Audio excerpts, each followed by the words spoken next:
Hey everybody, thanks for tuning back into another Cruiser Chat with Otram. Sorry I missed last week. I didn't realize up until that Monday that I was going to be gone for Capital Land Cruiser Club's Fall Crawl when I was supposed to be having chat, which it turned out we didn't end up going up until Friday morning to avoid the extra cost of just camping Thursday night and the fact that it was going to be like 30 degrees. But it was fun. I only got to go up for Friday. Crash drove my 80 series, and I rode passenger and just took video and pictures and rode along. And it was a lot of fun and nice to get out for the day. And then came home, slept in my own bed Friday night, and then my wife and some friends ran a 5K Saturday morning, which was also fun. But yeah, and hey to I can't read that. I really need to get new glasses. But yeah, as usual, no real plan for this evening. Nothing really on the docket to talk about. Just here to try to answer questions if people have them. You can either type them in the chat window, or I left a link at the top of chat where you can join in live Zoom style and see how that works. So far, we've only had one person call in live, and they only did it with audio, not video.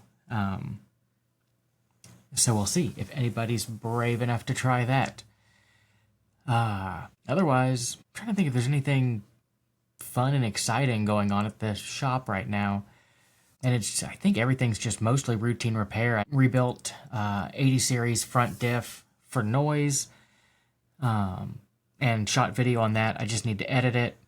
I shot a video on Subaru Outback rear wheel bearing and on a early Tacoma steering rack, and started doing a video on Tacoma clutch hydraulics today. So more long format videos coming. I just need to get the time to edit them. And I guess also going to ask you guys, as far as the videos go, like I've always done them as like straightforward, here's what we're doing, let's dive right into the repair, and then, step by step record the process of me, doing whatever the repair is on the vehicle. Which I realize can kind of be dry, because you're just watching me repair a vehicle. And, a lot of the channels I watch, which, aren't really repair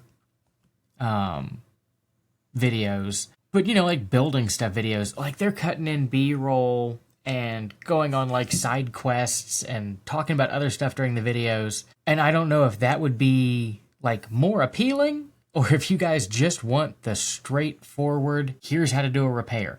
So just let me know if you've got thoughts on that. I'm trying to figure out how to get more subscribers, more attention to the channel, to see, to attract more people. And the question on re-gearing, going to 488s, but seems like it's relatively doable for a DIYer. How much harder is it than the T-case? Ring and pinions are much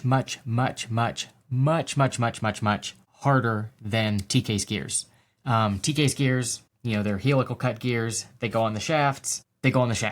Like, that's it.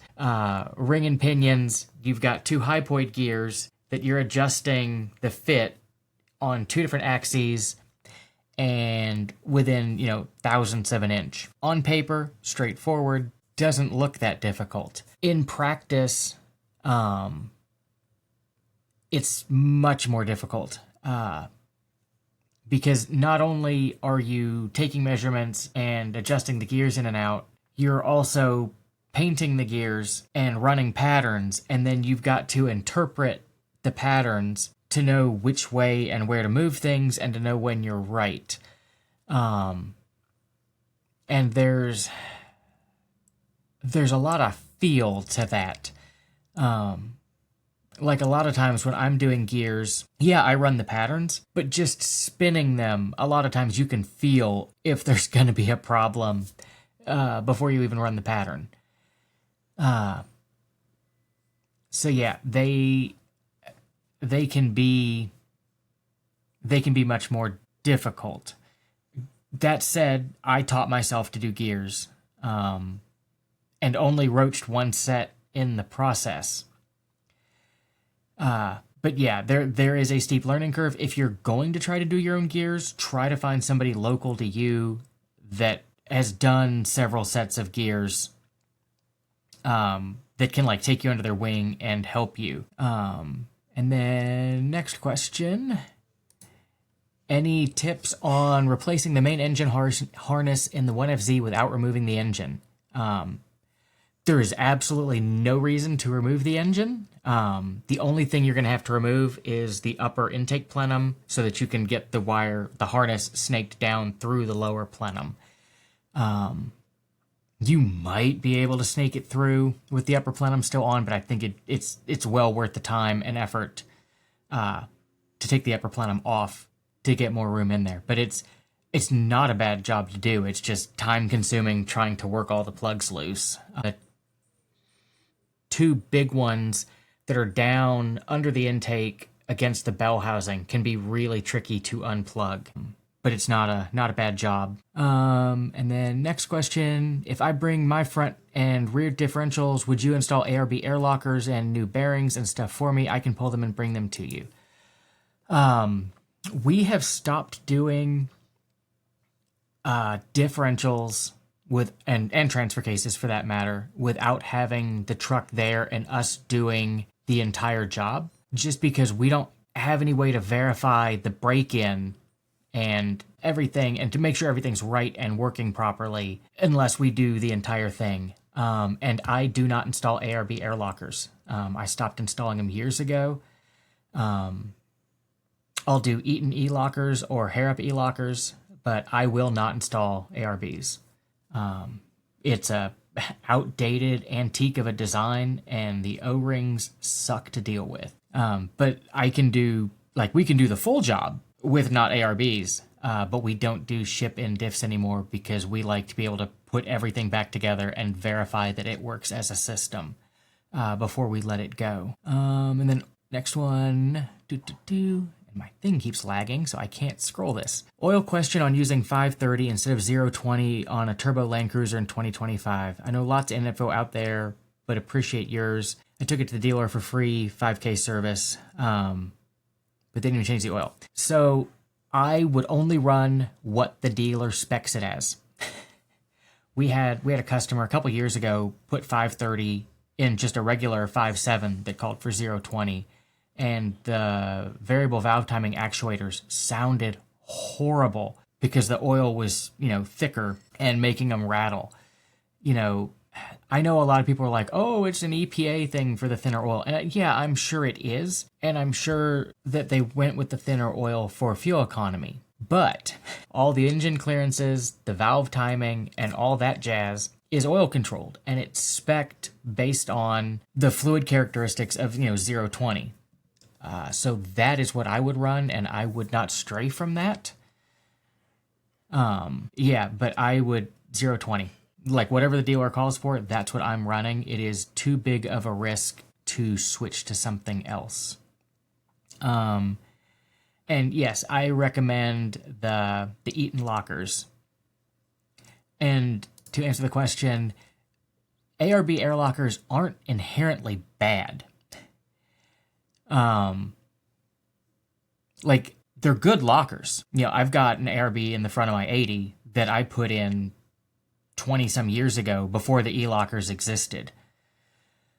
That said, the ARBs suck for maintenance because the spinning O-rings, they just wear out and leak, and then you got to pull everything back apart and change the O-rings, where the E-lockers, it's just done. It's set. You run 2 wires to it, and your truck already has 12 volts to run the lockers. You don't have to have a compressor. You don't have to run air lines, no solenoids, none of that jazz.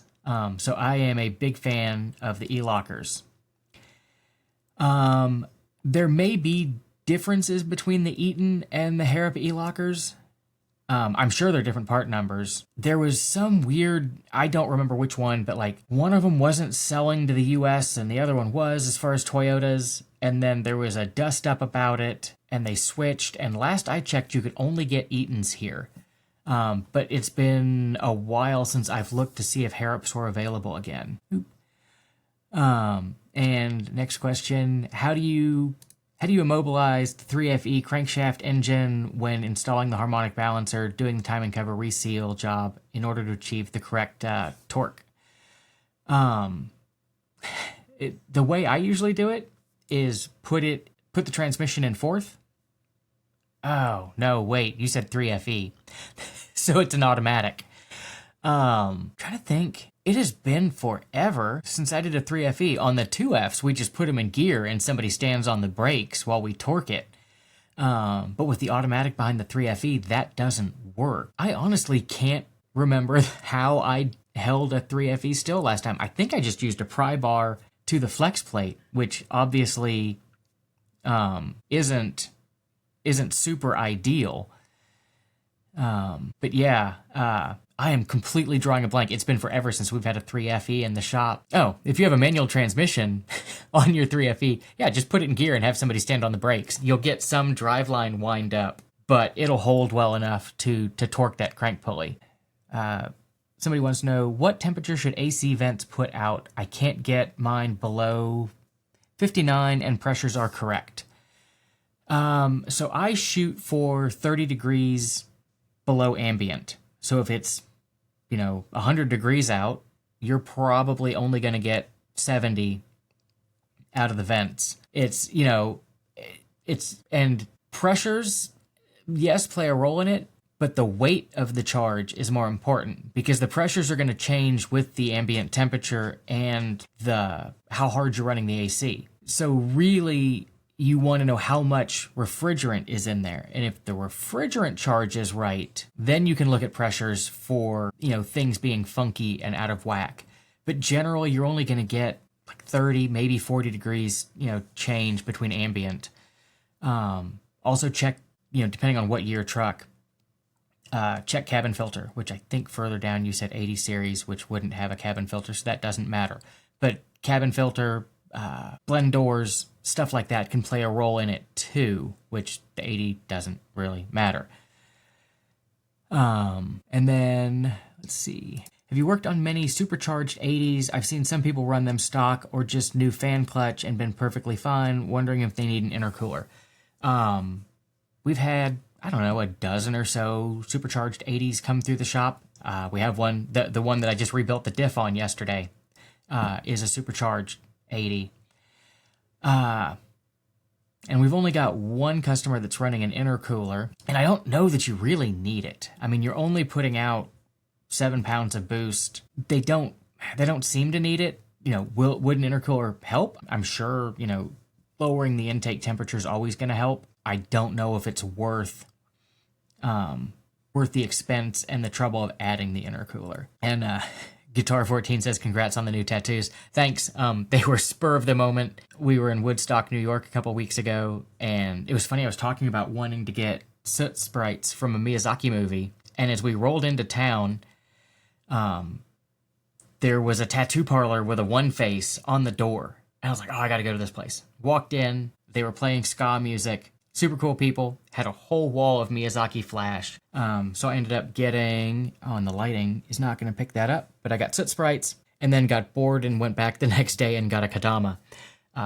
So yeah, super spur of the moment, but super fun. And so if the vents are at 59 and ambient is 95, I'm okay. So it'd be 60. I mean, that's going to be pretty close. Trying to do the math in my head. What's that? 36 degrees. So yeah, that's not out of the realm of possibility. So if you're getting that kind of delta, I wouldn't be too concerned. And if is this the correct part number for a 9480 series? I have absolutely no idea. The Eaton part numbers are horrible to try to decipher. I make Cody do it. So he does all the estimates. He does all the office stuff.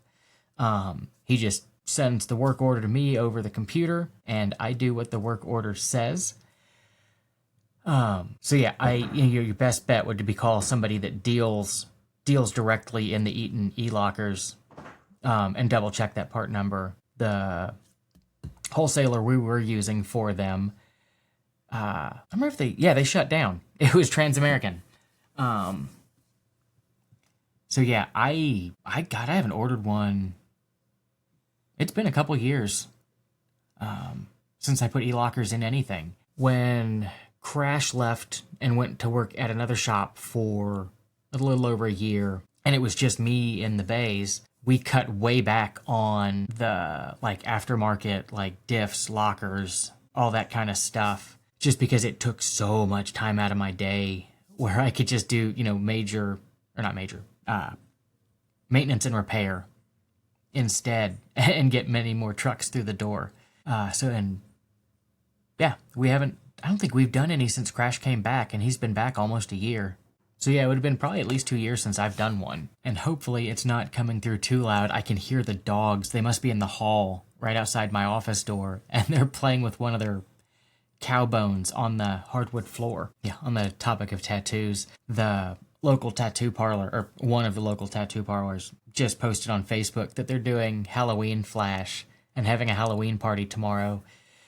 I may have to leave work early to go over and check that out. Cool. And thanks thanks Guitar 14 for verifying that the audio is good. I've been trying to get the audio better for this, but I don't have a good ear for it. And like I watch, a bunch of YouTubes on audio, and they're like, oh, here's this microphone, here's all my different settings on my mixer. I can't tell a difference. And then on 80s, have you had any where the heater would not blow full hot? I put a new inline valve on the firewall with no help. Going to AC, I get full cold, but not full hot. Yes, we've seen this a couple of times. And there are two distinct things that can cause this, or two things that are most common to cause it. One would be head gasket. Not super common, but if you've got a blown head gasket, all the combustion gas that gets pushed into the cooling system makes its way up to the high point. High point being the heater core, and it displaces the coolant, and you'll get an air pocket in there, and you don't have hot coolant coming through, so you don't have heat. The more common that we're seeing is that the heater core is just clogged with crud. Somebody used like well water, tap water that's got, heavy, I guess hard water, not heavy water. Like lots of minerals, and all those minerals deposit and stick to the inside of the heater core, and they're coating the inside of the passages and kind of insulating, but then they're also clogging it all up, so you're not getting as much coolant flowing through. So, you can take the heater hoses off the firewall, and they make, heater hose flush guns that you hook up to a hose and flush, just flush water through there to try to push all the crud out. And you push and you get the big crud out, and then you cap them, and they make like a descaler that takes the mineral deposits out, and you pour that in, you let it soak, and then you flush it again. And it's real hit and miss if that fixes it, but well worth a try before pulling the entire dash apart to replace the heater core. And then, what are the symptoms of a slipping transmission, and what are the symptoms of a bad accelerator cable? 80 series Land Cruiser. Slipping transmission is, you go to accelerate, you're down on the throttle, and the transmission, you can feel it start to shift, and then it doesn't finish shifting. You'll get like I'm trying to think how to explain it. Like you'll get a zing where the RPM just like flies up. Kind of like if you were in a manual vehicle and you just punch the clutch in. Same idea, because it's the clutches in the trans not grabbing.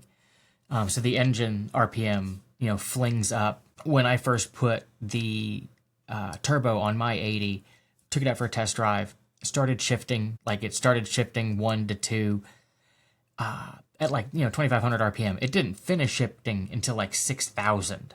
And I ended up putting a new valve body in to get more line pressure to hold the clutches tighter, and that has held it limping along. Bad kickdown cable would be more your shift points aren't in the right spot, or you're going down the highway, you hit the gas to pass somebody, and it doesn't downshift. And a lot of times you can just adjust the slack out of the accelerator cable and get your downshifts back. But the accelerator cable roughly changes the timing of the downshifts and maybe the upshifts too. I'm not entirely certain. I am not an automatic transmission guru. But yeah, they are very different. Like accelerator cable being funky, transmission still shifts. It doesn't shift when you want it to. Like it won't downshift at the right times and possibly doesn't upshift at the right times, although I've never noticed that. Transmission slipping, you don't go. Engine's revving, but you don't go. And hopefully that made sense. And we see accelerator cables being stretched and out of adjustment fairly commonly. I've only seen one 80 series transmission slip, and that one had been like bogged in a mud hole and got water in it. And, it was water contaminated, and that just screwed the clutches. So not super common. And said, I'm having trouble removing the tie rod ends on my 95 Land Cruiser. I've tried heat, pullers, hammers, and none of that have worked. I'm tempted to try to drill them out. Is there something else I can try? I'm assuming you're trying to get the tie rod ends out of the actual tie rod or the drag link. And if that's the case, and they're stuck in the actual tube, just buy a new tube. Like, I've had some that there ain't no way. Like, I have broken the vise off of the workbench trying to turn them out with, large pipe wrenches and cheater bars. The tie rod and drag link tubes are relatively cheap, and it's not worth the time and effort on stuck ones to try to get them loose, because even if you get them loose, it's a really good chance that the threads are so corroded and crappy that you're not going to trust them with the new tie rod ends. If you're dead set on getting them out, soaking them with Freol, heat, and just working them back and forth and back and forth and back and forth, but a lot of times they just don't come out. And then somebody asked if you can still source new transmissions from Toyota. I don't know. I want to say last time we tried, they weren't available. And then Guitar wants to know if the remanufactured transmissions 343 are available just like the remanufactured engines that we install. I don't know. I don't think so. At least not from the people. The guys we use for the reman engines only do engines. They don't do transmissions. And as far as I know, Toyota doesn't have reman 343s, but I could be wrong. It's been a while since I've checked. But yeah, it's real hit or miss on what you can get from Toyota as far as reman trans. Okay, and on the tie rod ends, they're stuck in the steering arms, but they're probably stuck in its tubes too. If they're stuck in the steering arms, so my new favorite way of taking tie rods, ball joints, all that loose, if you search on Amazon, for like ball joint hammer nuts. It's just a close-ended nut that you take the castle nut off the tie rod, you thread this on instead, and use an air hammer and blip it. And that does an awesome job of knocking the stubborn ones loose. I haven't had one yet that hasn't taken out, and it's way faster, way easier. Beyond that, pullers are going to be your best bet. But it's really, really rare that I have them completely seized in the steering arms. It's always the tubes. But yeah, if you've tried pullers and you've tried heat, I would try the hammer nuts, assuming you have access to an air compressor and an air hammer. But those work wonders. I've got a couple of videos that I show using them. I want to say it may be the 100 series CV axle video. But there's a couple of them. And Art says 290,000 on his 80. I think I'm going to do a full fluid exchange and see if it does anything. Am I wasting my time? If you expect the transmission slipping and the transmission fluid is full, you're likely wasting your time. If it's slipping, new fluid's likely not going to change that. Especially like pull the dipstick And if the fluid's like, dark black, smells burnt, like smells like bad caramel, it's cooked. If the fluid's still red or, light brown, you may get away with a fluid change, but you're likely just band-aiding. But it's really hard to tell without driving it, seeing it, smelling it, all that jazz. And Love FJ40 says, who do you recommend for remanufactured engines? For 80 series and newer, we use a company called Jarco. They're Toyota's rebuilder, although I don't know if they sell to the general public or you have to be a shop/Toyota dealer to get their stuff. I want to say they only sell to shops, but I could be wrong. But they are awesome. For 2F, 3F, 3FE, Mosley Motors down in, I think they're in Memphis. They're in Tennessee somewhere, but Cam Mosley, we put one of his 2Fs in an FJ60, and that thing just ran like a top, had so much power. It was awesome. And I know he's been doing some 1FZ stuff, but I don't know how much, and I don't know if that's to the general public or if it's like R&D for stuff they're doing. But yeah, Jarco or Mosley Motors would be my two choices as far as reman engines go. And what's my opinion on brass radiators as a replacement for the Toyota radiators? I'm assuming you're talking about like 80 series, 100 series with the plastic tanks and aluminum cores.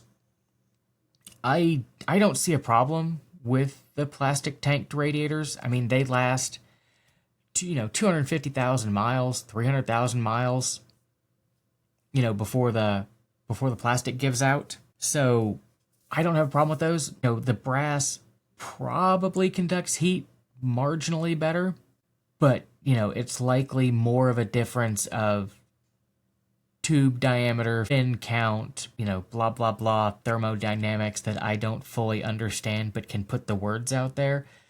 A good brass radiator is probably fine, but I have no problem with the Toyota plastic tanks or Koyo Rad or Denso. I do not like the cheap Chinese all aluminum welded radiators. Those things suck, and we've seen so many leak. So yeah, a brass radiator like, I don't know, CSF may still make them. Those are probably fine, but we just get them from the dealer, or we get Denso or Koyo Rad. And yeah, Guitar says you can order, why won't you quit scrolling right? That you can order, come on, it keeps pausing right where I can't read it. H152 5 speeds, if you want to do a manual swap. That is true, but then you need clutch bucket, like the whole pedal assembly and all that jazz, which is wicked hard to come by. I thought about manual swapping mine, but like all the extra crap that you've got to find is so much fun. And are you able to swap out a distributor without removing anything, or is it better to take off the valve cover? I'm assuming you're talking about a 1FZ. You can do it without, only taking the distributor bolt out and pulling the distributor. You want to make sure that the crank pulley is on, 0, top dead center, compression number 1, which is easiest to verify with the valve cover off because you can look at the timing marks on the back of the two camshafts. But you can also just, take the distributor cap off, roll it around until it's at top dead center and see where the rotor's pointing. And when it's at top dead center number 1, it'll be pointing right toward the number 1 on the distributor cap. And then when you take the distributor out, if you look at the gear, on the back side of the gear, there's a little groove timing mark that lines up to a groove on the distributor housing. So if you put that back in and center up the slot for what holds the distributor and slide that all back in, it'll roll in and engage, in the right orientation without having to take the valve cover off. I a lot of times take the valve cover off just because it's easier to verify and it's easier to see things. And most of the time when we're pulling a distributor, we're doing the distributor O-ring for leaking, and when it's leaking, usually the valve cover's leaking, so we just do them as a set. But to answer your question, yes, you can take the distributor out without having to remove the valve cover. And we often do. And, worst come to worst, you put it back in and you're off a tooth one way or the other. And you just pull it back out and try again. And sometimes it takes me several times to stab them right. And what's your opinion on the Toyota TrueStart batteries? My last one liked to leak and corroded my battery hold down. I've used several of them. I've never had a problem with them. I don't think they are the same batteries as what Toyota originally came with. I think the old school original Toyotas were Panasonic, and I'm pretty sure the ones you get at the dealer, at least our local dealer, I'm pretty sure they're Interstates, because our interstate delivery driver also delivered to Toyota.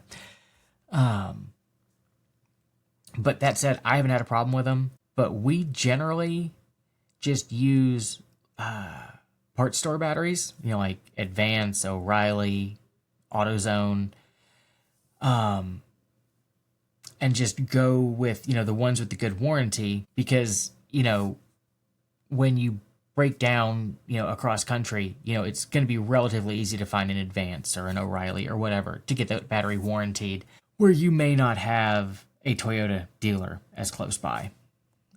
So yeah, I've never had a problem with them, but we also haven't done a ton of them. And do you have any favorite customer fixes that you had to undo? Nothing's coming to me off the top of my head. And it's usually it's not stuff that, somebody has maliciously done.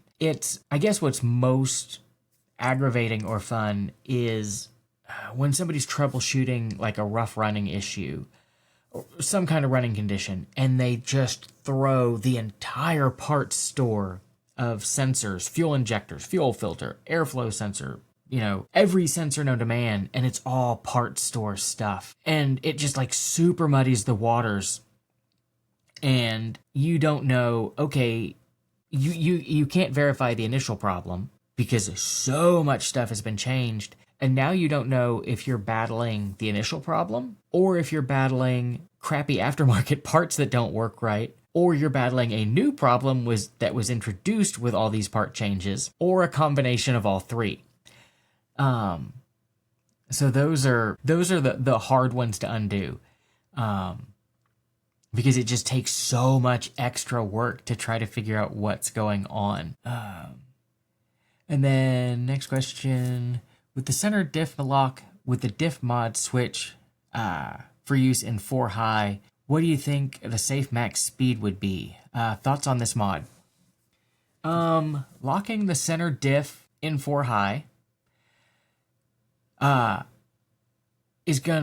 max speed is gonna depend on the conditions. Because if you're locking the center diff, but you don't have a part-time kit and your front axle is still drive flange and that, you do not want to be driving that on pavement. Really, you don't want to be driving that on anything with good traction, because with the center diff locked and the front end, the front hubs locked, which they are with the drive flanges, unless you've put aftermarket hubs on, you're going to bind and you're going to put extra driveline bind because there's no give between the front and the rear as you're turning.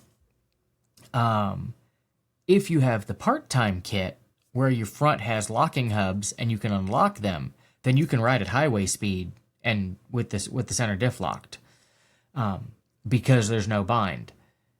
But yeah, I think it's more of a max traction versus max speed. If you've got traction, then you shouldn't be running with the center diff locked. If you don't have traction, you could run 100 miles an hour and you're not going to bind anything. So yeah, I don't know if that answers the question or not, but that's the best I've got. And any experience with CV axles on RX330 Sienna Highlander 3.3 V6? Do you know if the driver's side transmission seal is driven flush with the face of the transmission case? I don't think I've ever done CV axles on any of those. Yeah, I don't think I've ever had to. On most of the Toyota stuff like that, it goes flush, but you really want to check the factory manual to see if it's something funky where you need a special driver, to put it in, 1 millimeter or 2 millimeters or whatever.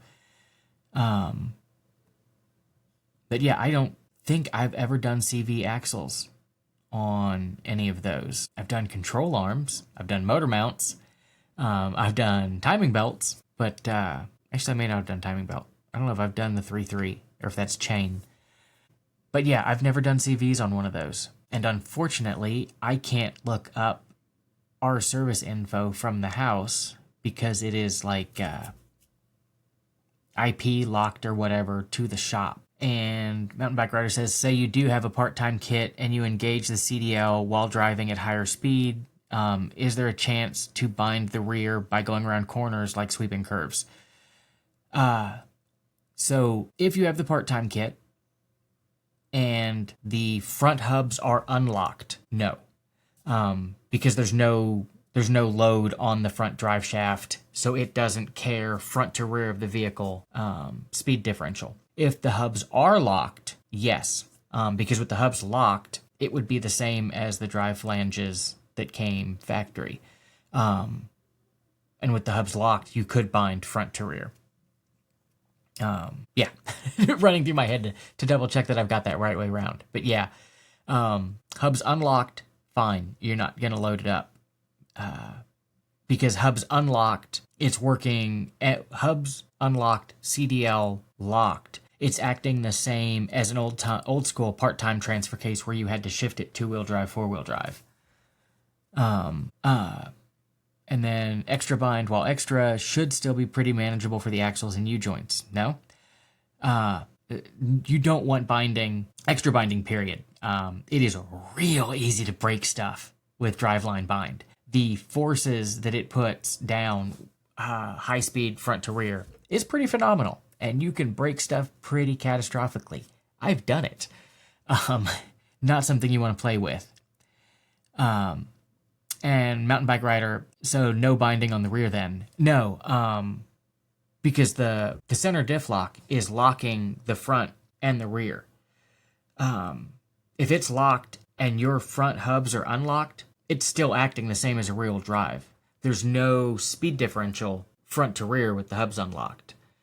The only turning speed differential you would have would be in the rear axle itself, and the rear differential is going to take care of that.